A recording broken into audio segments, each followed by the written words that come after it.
यस्य स्वयं स्वभावाप्ति रभावे कृत्स्नकर्मणः तस्मै संज्ञानरूपाय नमोस्तु परमात्मने।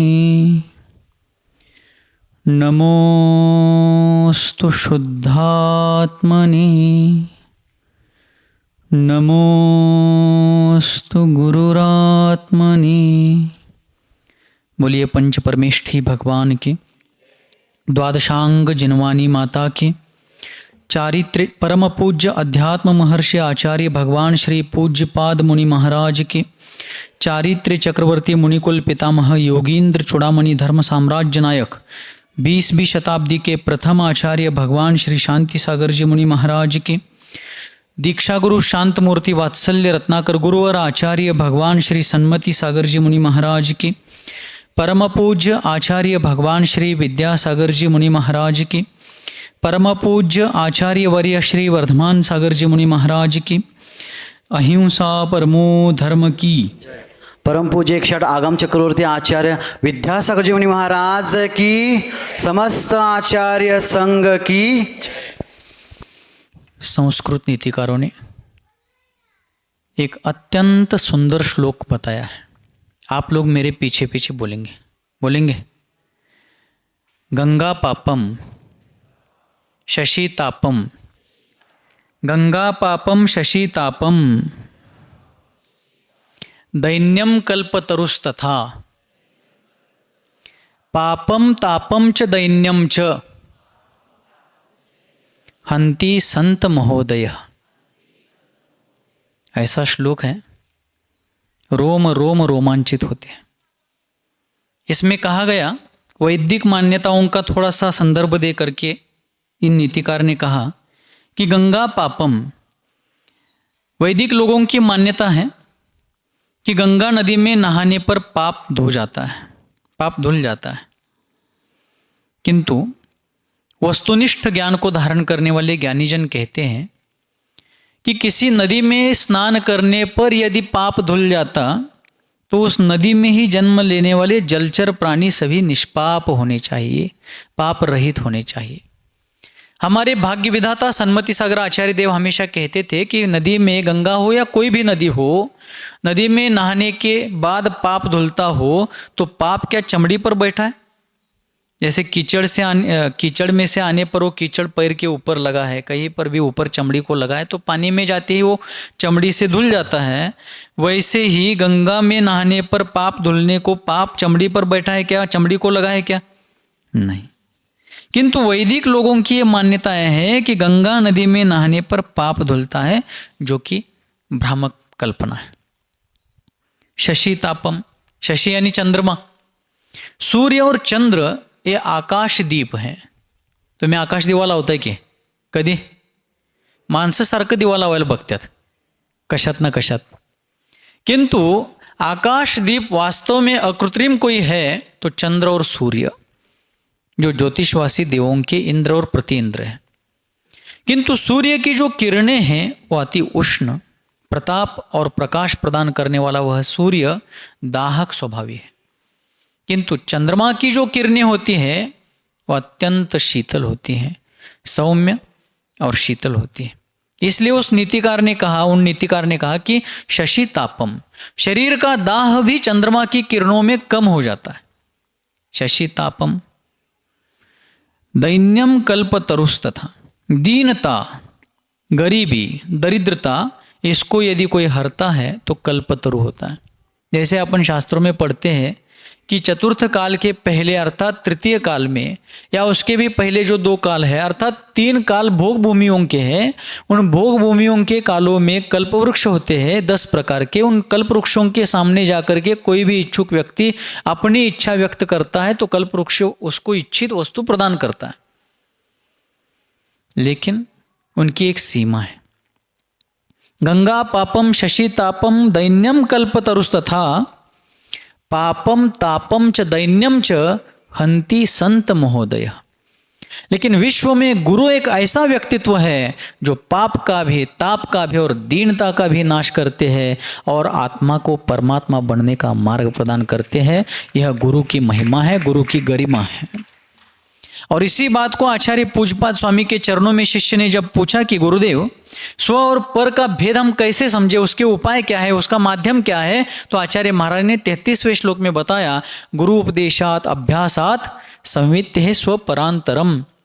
यह अर्थात जो जीव, जो भव्यात्मा जीव गुरु के उपदेश से, उनके मार्गदर्शन में अभ्यास, अपने स्वयं के अभ्यास के द्वारा और गुरु उपदेश और अभ्यास के बल पर, आत्मानुभूति या अपने अनुभव के बल पर, वह भाग्यवान भव्य जीव स्व पर अंतरम जानाति। स्व और पर का अंतर क्या है, उन दोनों में भेद क्या है, इसको क्या करता है, जानता है। तो गुरु की गरिमा क्या है, गुरु का व्यक्तित्व क्या होता है, गुरु के उपकार क्या होते हैं, इसके बारे में विगत 2 दिनों से अपन इस प्रसंग के अनुरूप चर्चा कर रहे हैं। तो जो गुरु स्वयं अभ्यास करते हैं और आए हुए शरणागत शिष्यों को भी उस मोक्ष मार्ग के अभ्यास की प्रेरणा देते हैं, मार्गदर्शन करते हैं, स्वयं उसके साथ चलते हैं और शिष्य को एहसास देते हैं कि तुम अकेले नहीं हो, मैं भी तुम्हारे साथ हूं। क्या करते हैं, कड़ा लग लेना। गुरु वे साथी होते हैं, वे मार्गदर्शक होते हैं कि जो शिष्य को कहते हैं कि तुम संकट काल में अपने आप को अकेले मत समझो, मैं तुम्हारे साथ हूं। और जब शिष्य सशक्त है, जब शिष्य अपने पूर्ण आत्मबल के माध्यम से अपनी आध्यात्मिक साधना कर सकता है, लेकिन गुणानुराग के कारण या व्यक्तिगत स्नेह के कारण गुरु के स्नेह भाव में अटकता है, तब शिष्य उसको इस बात का ज्ञान दिलाते हैं, इस बात का उसको प्रकर्षता पूर्वक भान दिलाते हैं कि तुम अकेले हो इस विश्व में तुम्हारा। जब शिष्य अपने आप को निराधार महसूस करता है, जब शिष्य अपने आप को किसी भी प्रकार से बेसहारा अनुभव करता है, जब वह इस विश्व में मेरा कोई मार्गदर्शक नहीं, मुझे कोई बचाने वाला नहीं, मुझे कोई मार्ग दिखाने वाला नहीं, इस प्रकार का कर्मोदय में महसूस करने लगता है, तो कहते हैं चिंता मत करो, मैं हूं तुम्हारे साथ। और सशक्त शिष्य समर्थ होकर के भी गुणानुराग या व्यक्तिगत स्नेह विशेष के कारण गुरु के प्रति मोहित होता है, तो कहते हैं अहम एको खलु शुद्ध, इस विश्व में तुम्हारा कोई नहीं है, तुम अकेले हो।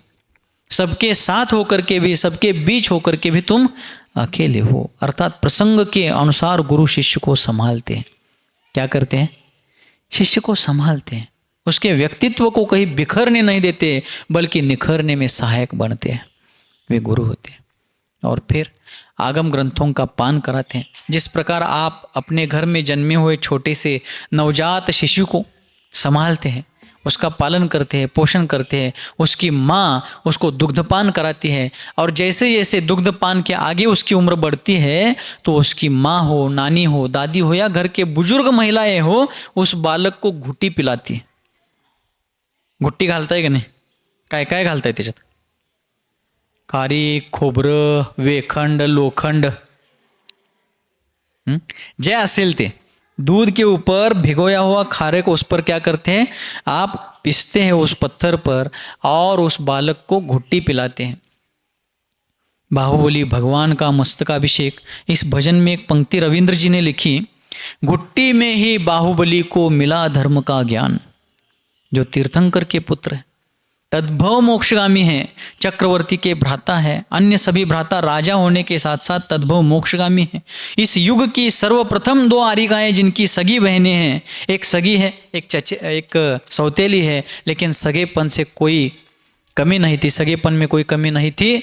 ऐसे बाहुबली जिनको ऐसा महान सौभाग्य मिला कि जिनके दादाजी कुलकर थे, ऐसा सब होते हुए भी उनको भी घुट्टी में धर्म का ज्ञान दिया गया।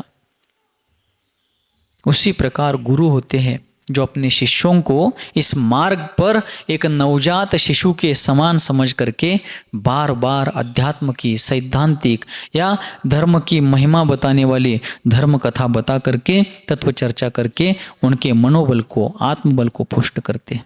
और फिर उसी गुरु के उपदेश के अनुसार, कल बताया था कि प्रवचन सार परमागम के चारित्र चूली का अधिकार में कलिकाल सर्वज्ञ भगवान कुंद देव ने मुनियों के लिए मोक्ष मार्ग पर चलने के 4 उपकरण बताए थे। कौन कौन से, कोई बताएंगे? खाली खाली खाली विचारले. हां हां सांगा, प्रयत्न करा की चुकलं तर चुकलं. महाराज तुम्हाला इथं विचारायला आणलं नाही, सांगायला आणलंय. कौन से 4 उपकरण है?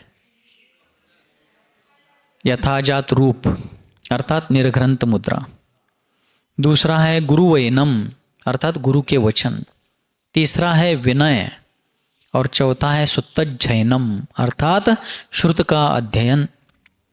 पिंची कमंडलू शास्त्र हे बाह्य दृष्टीनं उपकरण झाली, पण त्या शिष्याच्या उस शिष्य के व्यक्तित्व को और नई आध्यात्मिक ऊंचाई प्रदान करने के लिए ये मुख्य रूप से 4 साधन बताए. निर्घ्रंथ मुद्रा, गुरु के वचन, विनय और शास्त्र का अध्ययन, जिनागम का अध्ययन. तो उसमें गुरु के वचन बहुत महत्वपूर्ण है. गुरु के वचन शास्त्र के आधार पर होते हैं, किंतु शास्त्र के वचन जड़ है, अचेतन है, शब्दात्मक है. किंतु गुरु के वचन भी शब्दात्मक होने के साथ साथ अनुभव के आधार पर कहे गए हैं. विश्व में अनुभव से बड़ा कोई गुरु. राष्ट्र संत विनोबा भावे ने एक बात एक जगह पर बहुत मार्मिक कही है. वे कहते हैं कि पुस्तकी ज्ञान से, पढ़े हुए ज्ञान से, सिर्फ शाब्दिक ज्ञान से मनुष्य तोता बनता है, पोपट. काल परवा सांगितले की मांजर आलं की म्हणा. पुस्तकी ज्ञान से मनुष्य तोता बनता है और अनुभव के ज्ञान से मनुष्य गरुड़ बनता है.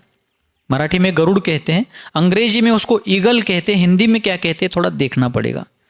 हाँ, बाज जरा अलग है. चील, चील म्हणजे गिधाड, बाज कहते हैं क्या? बर जरा बघा. तो मनुष्य पुस्तक के ज्ञान पर तोता बनता है, सिर्फ तोता रटंत. लेकिन जैसे जैसे अनुभव आता जाता है वैसे वैसे उसका ज्ञान शब्द से आगे बढ़ करके भावात्मक होता जाता है. तो गरुड़ का उदाहरण क्यों दिया? तोता पंखों से उड़ान भरने में समर्थ होता हुआ भी पिंजरे में बैठ करके पराधीनता का लाचार जीवन जीता है. और गरुड़ वह ऐसा पक्षी है जो ऊपर बहुत बड़े बड़े बादल आने के बाद भी अपने पंखों के बल सामर्थ्य के आधार से उन बादलों को चीर करके ऊंचे आसमान में उड़ान भरता है और अपने पंखों के बल पर आसमान में तैरता रहता है. अनुभव ऐसा गुरु है. तो गुरु के वचन अनुभव से संपन्न होते हैं क्योंकि वे महान साधक हैं. अनेक प्रकार के अनुभव उनके पास है. इसलिए जीवन में अच्छे गुरु नहीं, सच्चे गुरु चाहिए. कैसे गुरु चाहिए? इसलिए किसी विचारक ने एक जगह पर कहा कि देव रागी नहीं, वीतरागी होनी चाहिए. देव बोलिए, देव रागी नहीं वीतरागी होने चाहिए और गुरु अच्छे नहीं सच्चे होने चाहिए. अच्छे गुरु तो हमें कब लगते हैं? जो मंच पर हमें बुलाए, माला पहनाए, सम्मान करवाए, हमारे नाम का उल्लेख कराए. तो वे कैसे भी हो लेकिन बहुत बढ़िया महाराज है, बहुत अच्छे महाराज. गुरु अच्छे नहीं सच्चे होने चाहिए. वे सच्चे गुरु ही हमारे सच्चे मार्ग का प्रकाशन करके उस मार्ग पर चलने की शिक्षा, दीक्षा, प्रायश्चित आदि दे करके हमारे महान उपकारक बन सकते हैं. तो ऐसे गुरु के वचन, गुरु उपदेशात, अभ्यासात. फिर वह शिष्य गुरु के उपदेश के अनुसार जिनागम का अभ्यास करता है, शास्त्र का अध्ययन करता है. शास्त्र का अध्ययन करने के साथ साथ प्रैक्टिकली भी उन चीज़ों को करने का प्रयास करता है. तत्व का अनुभव करता है कि हर वस्तु विश्व की अपने चतुष्टय की दृष्टि से अस्ति रूप है, पर चतुष्टय की दृष्टि से नास्ति रूप है. कंटाळा आलाय का? गोष्ट सांगू राजा रानीची, दृष्टांत देणार है, उदाहरण बताने वाला हूं. किंतु हर वस्तु, विश्व की प्रत्येक वस्तु, चाहे चेतन हो अचेतन हो, किसी भी प्रकार की वस्तु हो, हर वस्तु स्वतंत्र अस्तित्व वाली है. भले वो एक मेक के साथ मिलजुल करके, घुल मिल करके रहे, लेकिन सबका अस्तित्व स्वतंत्र है. क्षीर नीर, दूध और पानी, एक पात्र में आपने क्या किया? दूध और पानी को मिला करके रखा. फिर भी दोनों एक दिख रहे हैं लेकिन एक नहीं है.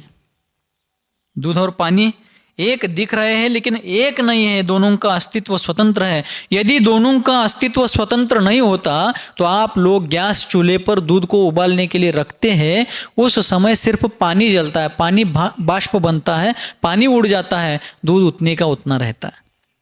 बरोबर? क्यों? दोनों एक में घुल मिल गए हैं, दोनों एक दिखते हैं लेकिन एक हो नहीं सकते. और हंस पक्षी का उदाहरण तो प्रसिद्ध ही है। दूसरी बात, विश्व के जितने भी पदार्थ हैं वो एक मेक में घुल मिल करके एक क्षेत्रावगाही होकर के रह सकते हैं, लेकिन अपने अस्तित्व को मिटा करके एक अस्तित्व नहीं बन सकता सब मिल करके। भगवान कुंद आचार्य देव ने पंचास्तिकाय परमागम में एक बहुत सुंदर गाथा बताई। अन्नोन्नम पविसंता दिंता ओगास मन्न मन्नस मेलंता विय नित्यम सगम सहावम न विजहंती।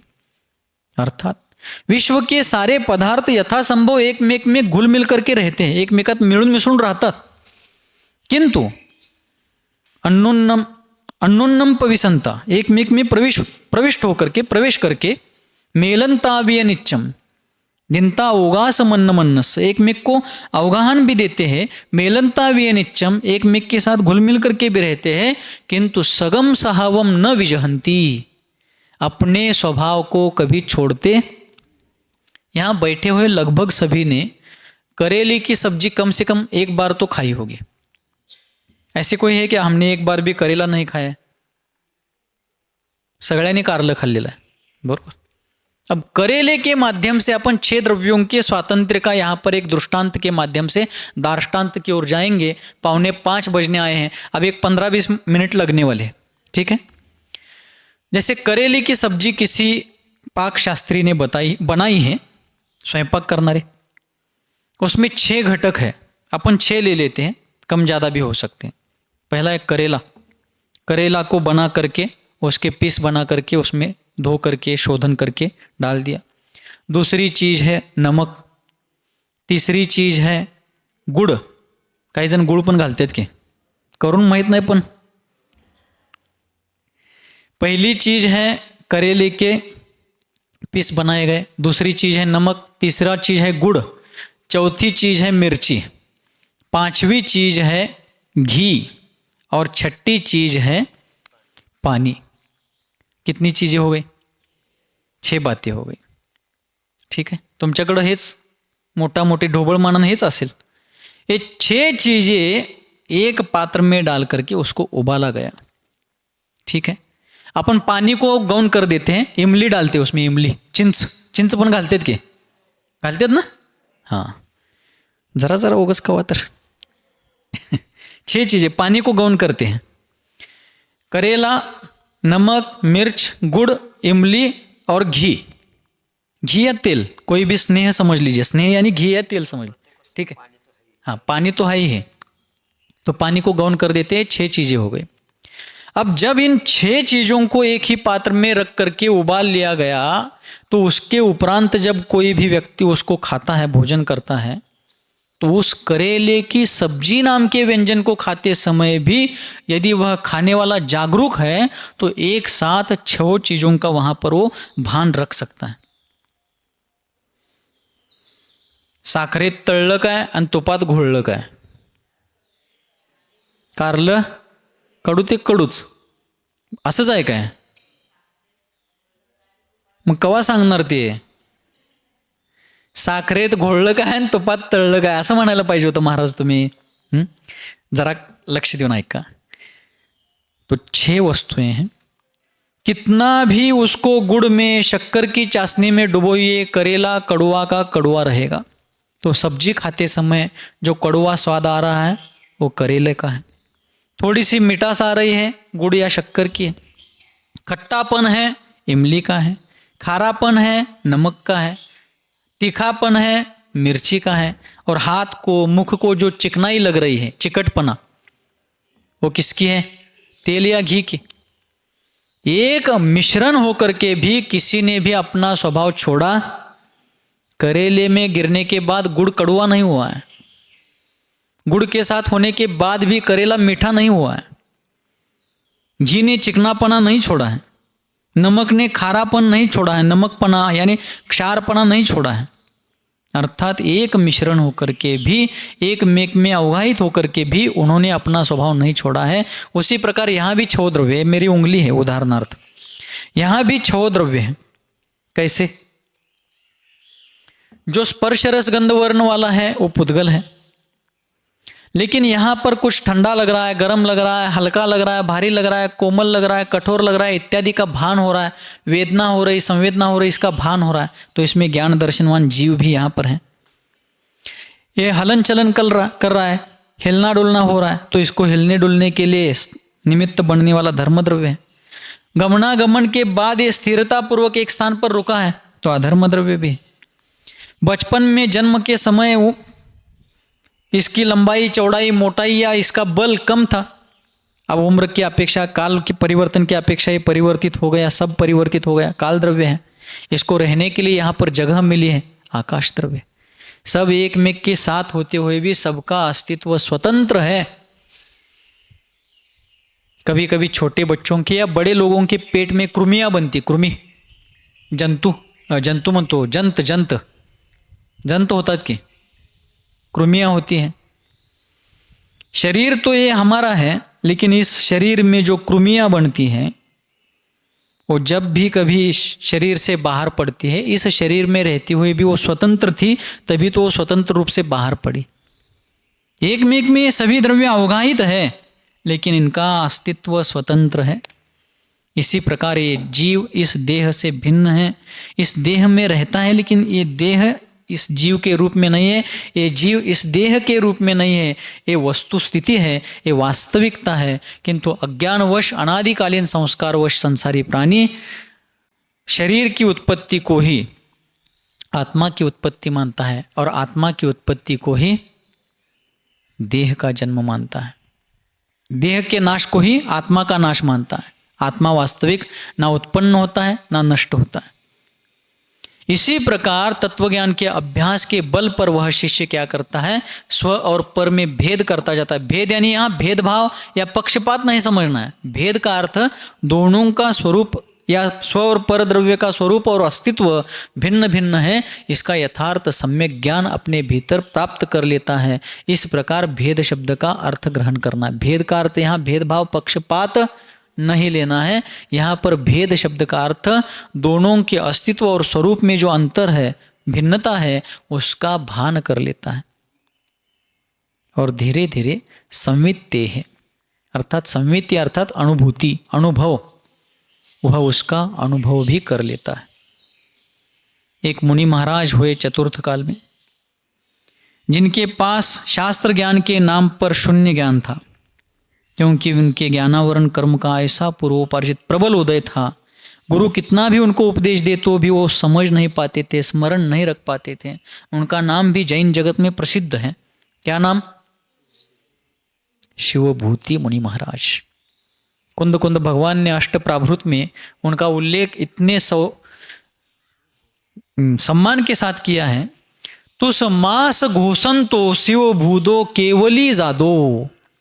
क्या उल्लेख किया है? तुस मास घोषंतो शिव भूदो केवली जादो, ऐसा उल्लेख किया है। और वो भी उस प्रकरण में कि जिन मुनियों को शास्त्र का कुछ भी ज्यादा ज्ञान नहीं है या बिल्कुल भी नहीं है, किंतु अष्ट प्रवचन मातृका मात्र जिनके पास ज्ञान है। 5 समिति, कौन कौन सी 5 समिति? चातुर्मास समिति, क्षेत्र समिति, वो समितियां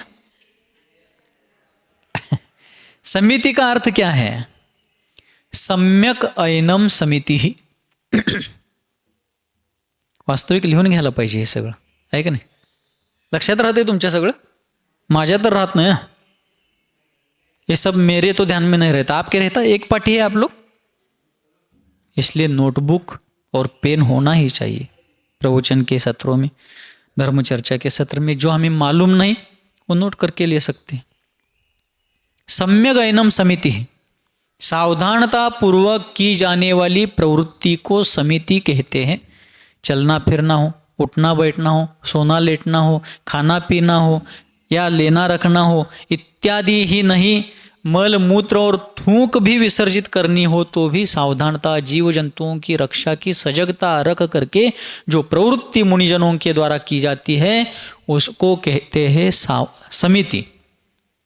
वे समितियां 5 हैं और गुप्तियां 3 हैं। मन, वचन और काया के निग्रह को गुप्ती कहते हैं। ऐसी 5 समिति और 3 गुप्तियों के धारक मुनि, जिनको शास्त्र का शाब्दिक ज्ञान ज्यादा कुछ नहीं है, कुछ भी नहीं है, ऐसे मुनि गुरु के उपदेश से 5 प्रकार की समिति के द्वारा सावधान प्रवृत्ति रखते हैं और मनोदंड का निग्रह करने के लिए 3 गुप्तियों की आराधना करते हैं।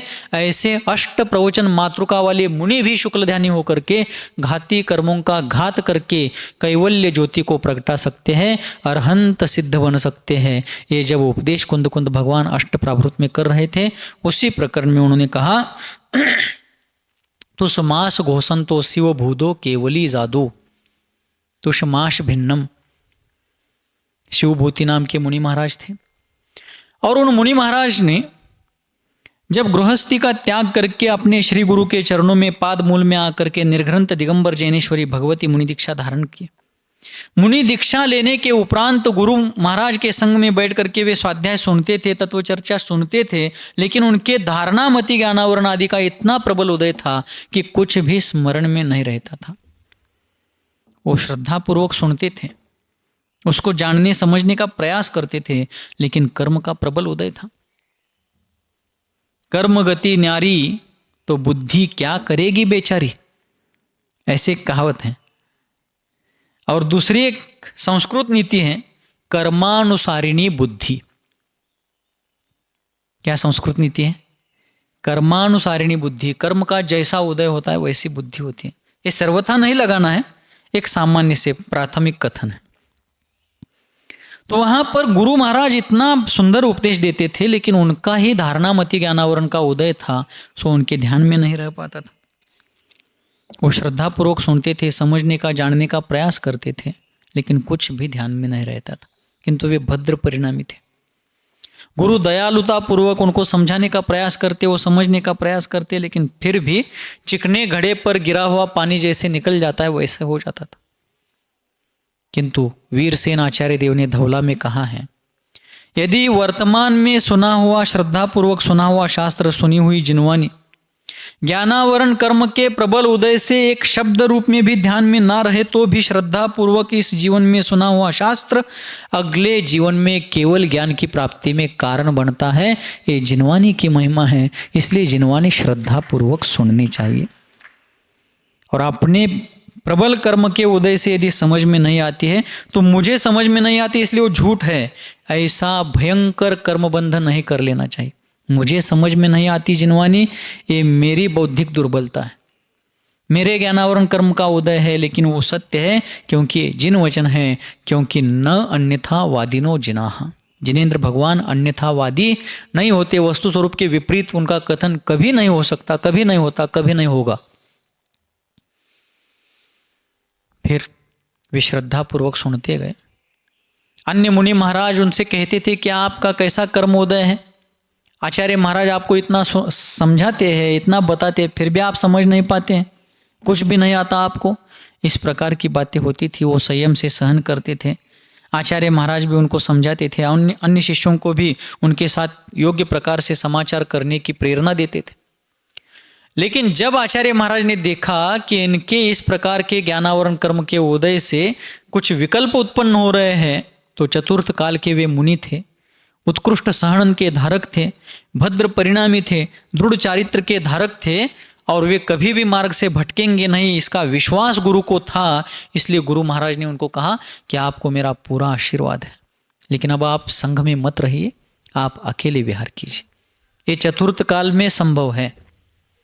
पंचम काल के साधुओं के लिए ऐकालय काय, मूलाचार परमागम में वट्टकेर आचार्य अपर नाम कुंद भगवान ने मूलाचार में कहा कि इस पंचम काल में मुनि महाराज तो छोड़ दीजिए, मेरा शत्रु भी एकाकी विचरण ना करे। वास्तव में उनका कोई शत्रु नहीं है, लेकिन उस बात की गंभीरता को समझाने के लिए उन्होंने कहा कि मुनि को तो छोड़िए, मेरा शत्रु भी इस काल में एकाकी विचरण ना करे। चतुर्थ काल में कौन से मुनि एकल विहारी हो सकते हैं और कौन मुनि नहीं हो सकते, इसका भी वर्णन मूलाचार में किया गया।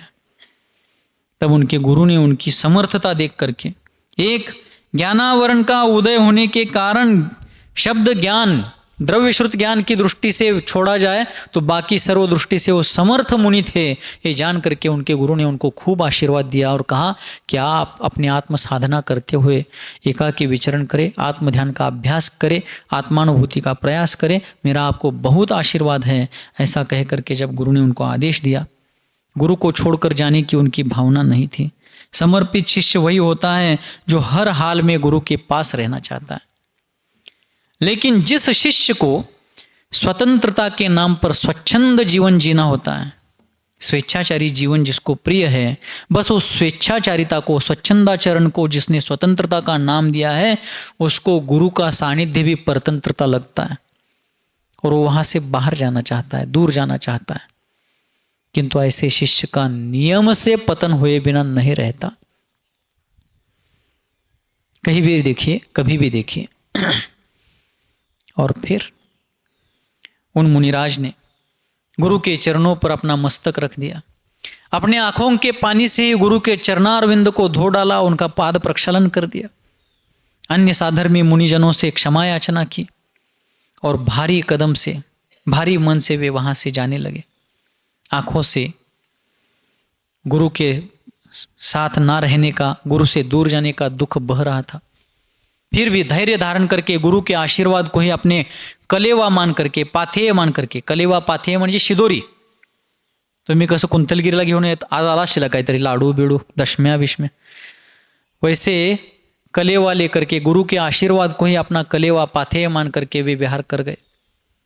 गुरु ने जाते जाते उनको एक मंत्र दिया था, मात्र आप नमो अरिहंताणम, नमो अरिहंताणम, नमो अरिहंताणम इतना जाप कीजिए।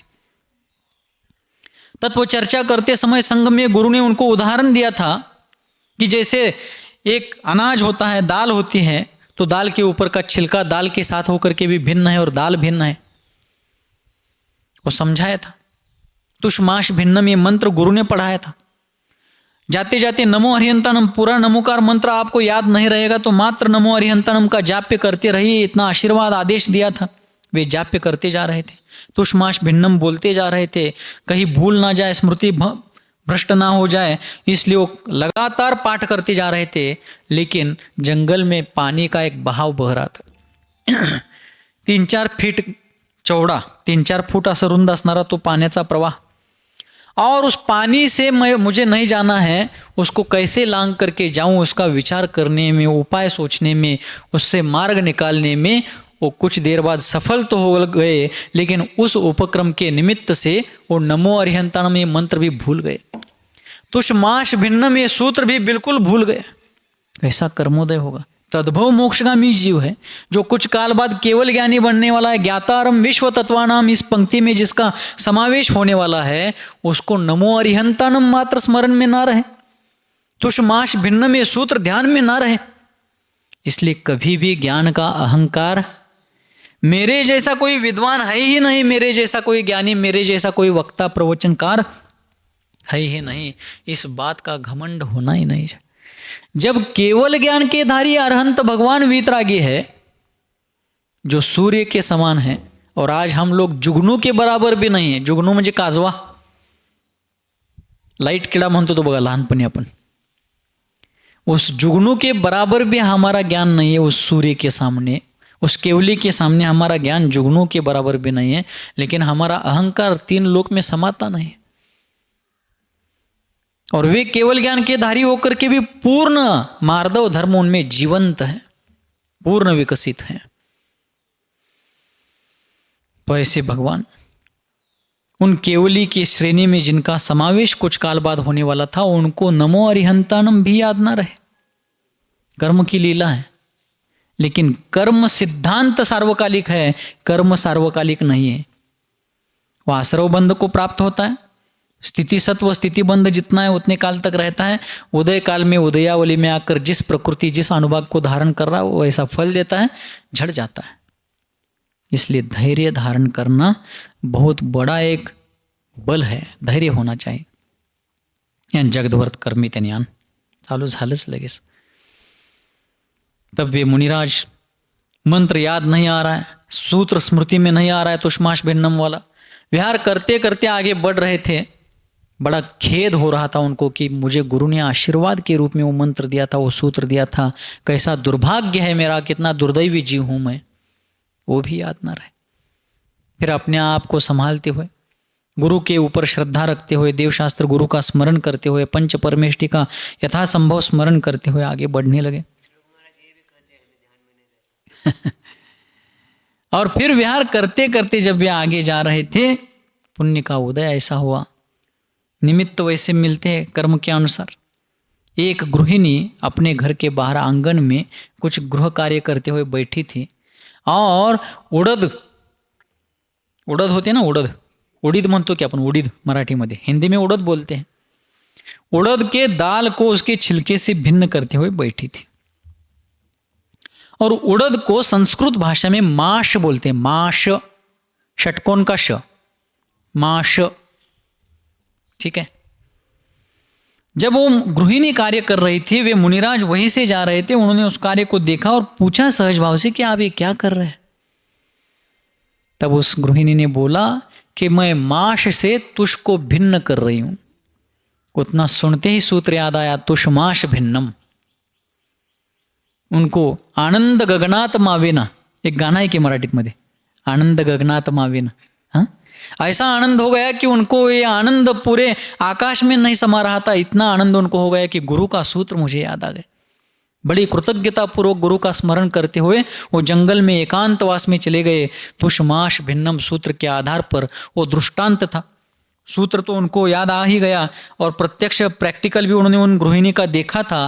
प्रैक्टिकल के द्वारा, दृष्टांत के द्वारा वो दार्ष्टान्त अर्थात वस्तु स्वरूप की ओर आने लगे।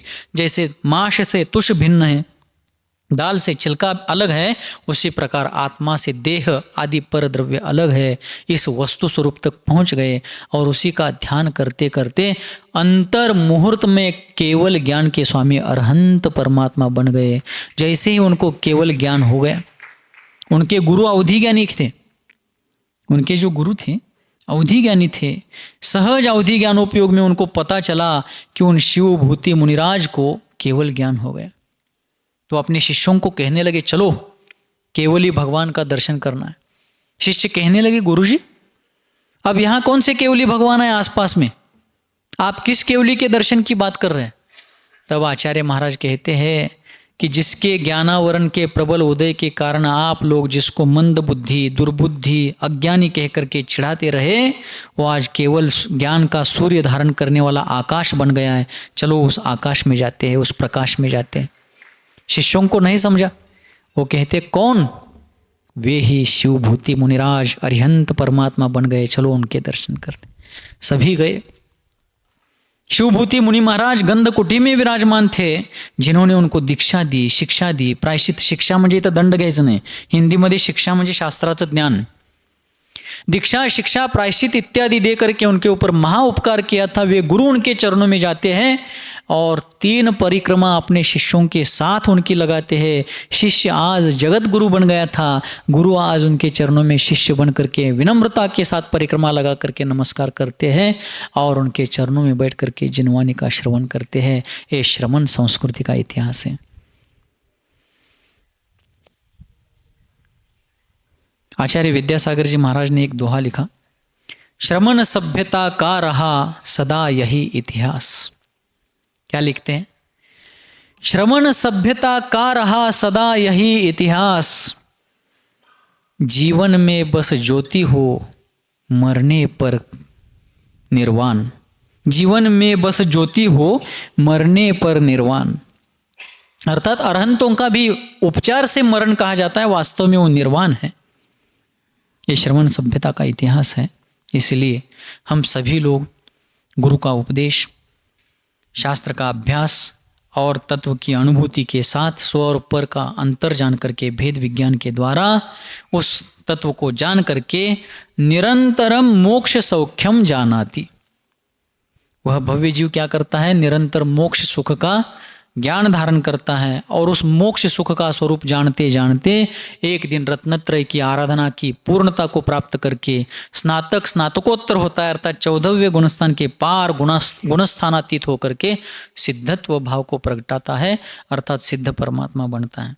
इसलिए रत्नत्रय धर्म धारण करना चाहिए। रयनतयम च धम्मो, रत्नत्रय ही धर्म है।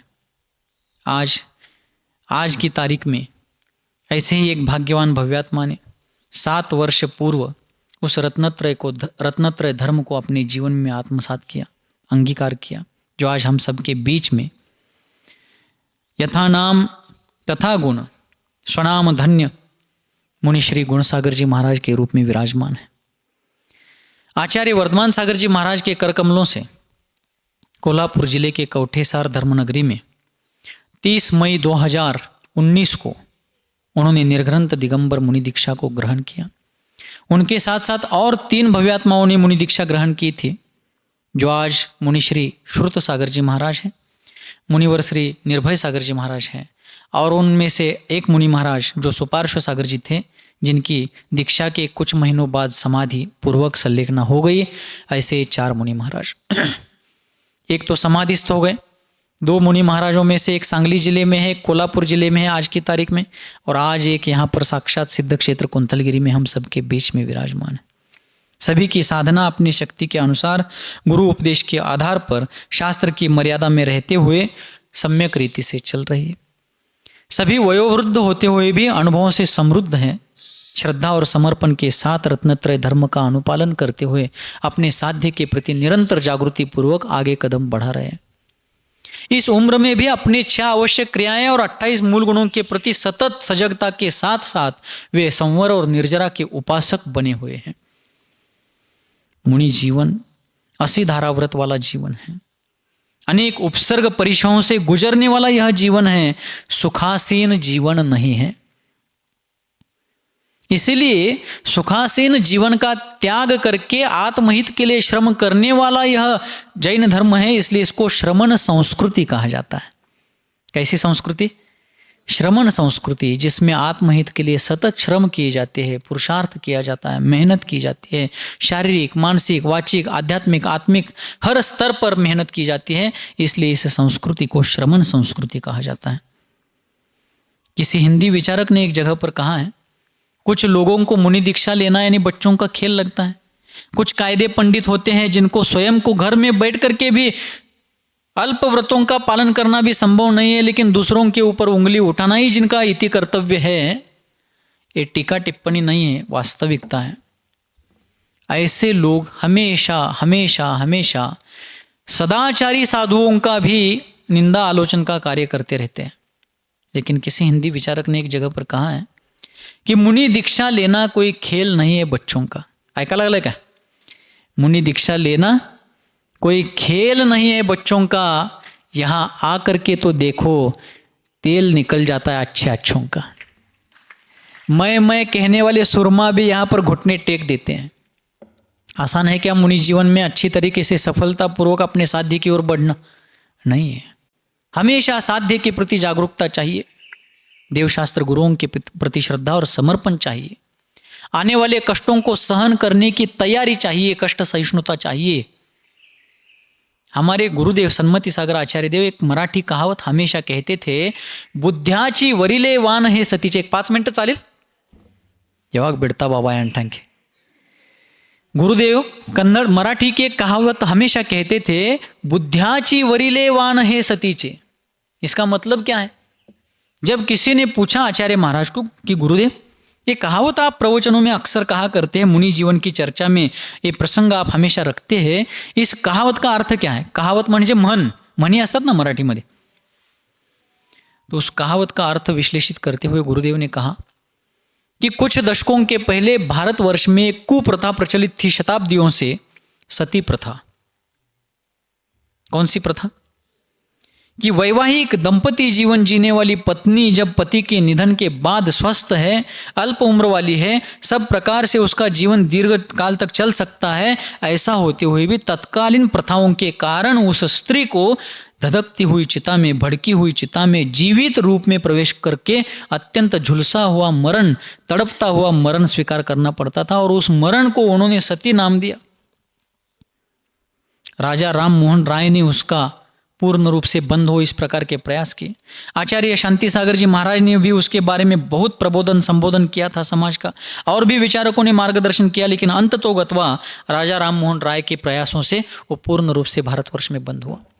लेकिन इस कहावत का अर्थ बताते हुए आचार्य महाराज ये सब विश्लेषण करके कहते थे कि विवाह करते समय, करने के पहले भी विवाह जीवन में, वैवाहिक जीवन में प्रवेश करने वाली उस स्त्री को पता होता था कि विवाह के बाद यदि दुर्भाग्य से पति का निधन हो जाए तो हमें जीते जी उस चिता में प्रवेश करना होगा, झुलसना होगा, तड़प करके मरना होगा, कष्ट होंगे, पीड़ा होंगे, सब कुछ जल करके भस्म हो जाएगा। ये पता होते हुए भी परिस्थितिवश, इच्छावश, माता पिता आदि की आज्ञावश उसको उस वैवाहिक जीवन में प्रवेश करना ही होता था। उस पीड़ा का भान होते हुए भी, सती प्रथा का ज्ञान होते हुए भी उसको उस जीवन में जाना होता था। उसी प्रकार दीक्षा लेने वाला दीक्षा लेने के पहले इस बात को जिनवानी के आधार से, गुरुओं के उपदेश से, ज्ञानी जनों के जीवन चरित्र को देख करके स्वयं भी जानता है कि दीक्षा लेने के बाद उपवास करना है, जीवन भर एक भुक्ति मूल गुण का पालन करना है, जीवन भर पैदल चलना है, जीवन भर सर्दी गर्मी बारिश छह ऋतुओं की आने वाली परिस्थितियों को सहन करना है, लोगों की प्रशंसा में जमीन से पैर ऊपर उठने नहीं देना है, लोगों की निंदा सुनकर के, अवहेलना, अपमान, अनादर की प्रवृत्ति देख करके अपने मार्ग से विचलित होकर के वहां से कहीं भी भटकना नहीं है। ये सब करते हुए भी 22 प्रकार के परिश्रमों को सहन करते हुए, अकल्पित रूप से आने वाले उपसर्गों को सहन करते हुए, जैसा कि अभी दुर्भाग्य से, अखिल जैन जगत के दुर्भाग्य से कुछ दिन पहले मध्य प्रदेश की रीवा धर्मनगरी में 2 आरिकाओं को अपघात के द्वारा अकाल में ही इस मनुष्य पर्याय का विराम लेना पड़ा। ऐसी बहुत सी घटनाएं हुई। स्वयं मेरा भी एक्सीडेंट हुआ था 3 वर्ष पहले। अभी रीवा घटना के बाद एक घटना और हुई, श्वेतांबर एक साधक का एक्सीडेंट में मरण हो गया। तो ऐसे बहुत से प्रसंग होते हैं। चारित्र चक्रवर्ती आचार्य देव के जीवन चरित्र को देखते तो कितने उपसर्ग परिचय, कितनी प्रतिकूलता है, कितने धर्म संकट उनके जीवन में आए। ऐसे सभी प्रकार के प्रसंगों से जाना पड़ेगा। ये दीक्षा के पहले ही जान करके दीक्षा लेनी होती है। इसलिए बुद्ध्याची वरिले वाण हे सतीचे या म्हणीचा अर्थ या प्रसंगामध्ये असा लावायचा। आज इस उम्र में महाराज की उम्र 85 वर्ष के निकट पहुंच गई है, या 85 चालू हो गया होगा, चल रहा होगा। अभी परसों के दिन 1 जून है। हमारे धर्मसागर जी महाराज को 1 जून को 84 वर्ष पूर्ण होकर के 85वें वर्ष में उनका प्रवेश होगा। और गुण सागर जी महाराज धर्मसागर महाराज से भी 4 या 5 महीने उम्र से बड़े, यानी 85 वर्ष की उम्र, उनकी उम्र रिसेंटली चल रही है। इस उम्र में बूढ़े लोग बिस्तर से नीचे कदम रखना नहीं चाहते। उस उम्र में तलवार जैसे धारदार मार्ग पर निरंतर गतिमान होकर के चल रहे, मतिमान होकर के चल रहे हैं। ये पूर्व जन्म का, जन्म जन्मांतर का पुण्य है। इस उम्र में संघ के वयोवृद्ध साधुओं को लेकर के आचार्य वर्धमान सागर जी महाराज 2019 में सिद्ध क्षेत्र, शाश्वत सिद्ध क्षेत्र सम्मेद शिखर जी की वंदना के लिए गए। उसमें गुण सागर जी महाराज आदि सभी थे। पिछले वर्ष 2025 में श्रवण बेलगोला की तीर्थ यात्रा हुई। अभी 6 मार्च 2026 को इसी वर्ष आचार्य वर्धमान सागर जी महाराज, निर्यापक श्रमण सिद्धांत सागर जी महाराज के साथ गुण सागर जी महाराज आदि 6 महाराज सिद्ध क्षेत्र कुंथलगिरी के लिए सांगली से 250-300 किलोमीटर चल करके आए। इस वृद्धावस्था में भी अपने आवश्यक क्रियाओं का पालन करते हुए इस प्रकार के आहार विहार आदि चर्याओं को करना आसान बात आपको लगता है? उम्र तो एक नंबर है, एक संख्या है। जिसका मनोबल मजबूत है वो शरीर से वृद्ध होता है, मन से कभी वृद्ध नहीं होता। इसलिए किसी हिंदी विचारक ने एक जगह पर कहा है, उम्र थका नहीं सकती, उम्र थका नहीं सकती, ठोकरें गिरा नहीं सकती। यदि जिद हो चलने की तो आपको मुश्किलें कभी हरा नहीं सकती। गुण सागर जी महाराज का परिवार भरा पूरा परिवार, 3 बेटे 2 बेटियां, ऐसा और अनेक नाती हैं। और भी अनेक प्रकार के नाते रिश्तेदार के लोग हैं, भरा पूरा परिवार था। उन सबको छोड़ करके इस मार्ग पर निष्प्रभतापूर्वक आकर के इस संघ के एक शान बने हैं। अन्य मुनियों की तरह ही इस संघ की कीर्ति बन रहे हैं। उनका जीवन इसी प्रकार प्रशस्त हो। अन्य जो आज जिनका दीक्षा दिवस है, श्रुत सागर जी महाराज जो अभी नियम संलेखना के संकल्प पर लगे हुए हैं, यम संलेखना के सम्मुख हैं, सांगली नगरी के कस्बे डिग्रस ग्राम में अभी वे धर्म आराधना अपने शक्ति अनुसार कर रहे हैं, जहाँ की आचार्य सुरेश सागर जी महाराज आज सुबह पहुंच करके उनका मार्गदर्शन संबोधन कर रहे हैं। निर्यापक श्रमण धर्म सागर जी महाराज आदि संघ के अन्य मुनिजन उनकी परिचर्या करवा रहे हैं। ऐसे ये सभी मुनिजन अपने मार्ग पर निरंतर बढ़ते रहे, चलते रहे। इनका समाधि मरण शुद्धोपयोग पूर्वक जब भी होगा, शुद्धोपयोग पूर्वक शुद्धात्मानुभूति के साथ पूर्ण जागृति पूर्वक इन सब का समाधि मरण हो और उन्हीं के आदर्शों पर जाकर के हमारा भी समाधि मरण उसी प्रकार से हो और आगे चल करके शीघ्रातिशीघ्र अल्प पर्यायों में ही इन सबको ही नहीं, आप सबको भी संसार के प्रत्येक प्राणी को निर्वाण की प्राप्ति हो, रत्नत्रय स्वरूप मोक्ष मार्ग की आराधना करके मोक्ष पुरुषार्थ सभी को सिद्ध हो। इन्हीं मंगलमयी भावनाओं के साथ जिनके हृदय रूपी पद्म सरोवर से विश्वव्यापी वात्सल्य की लोक कल्याणकारिणी धर्मगंगा सर्वजन सुखाय और सर्वजन हिताय इस लोकोत्तर भावना से निरंतर और निर्व्याज रूप से बहती है।